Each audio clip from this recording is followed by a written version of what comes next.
मिरज येथील उत्पादन शुल्क विभागाने गोव्याहून नागपूरला जाणारी पकडली दारू। राज्य उत्पादन शुल्कच्या मिरज विभागाने रविवारी सकाळी म्हैसाळ रोडवर छापा टाकून औषधाच्या नावाखाली नेण्यात येणारी गोवा बनावटीची 41,36,000 रुपयाची देशी दारू जप्त केली।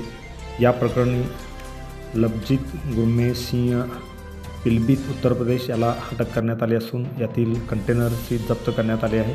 ही दारू गोव्याहून नागपूरला नेण्यात येत असल्याची माहिती या ठिकाणी उघड झालेली आहे।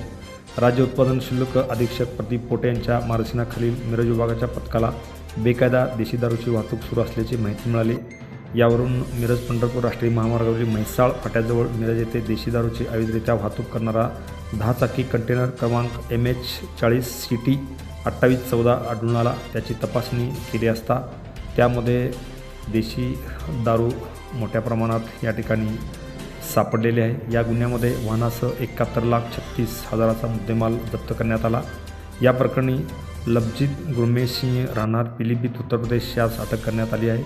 त्यांनी ही दारू गोवा राज्यातून नागपूरला घेऊन जात असल्याचे सांगितले। त्यांच्याकडे आणखीन अधिक तपास मिरज येथील उत्पादन शुल्क करत आहे। Press the bell icon on the YouTube and never miss another update.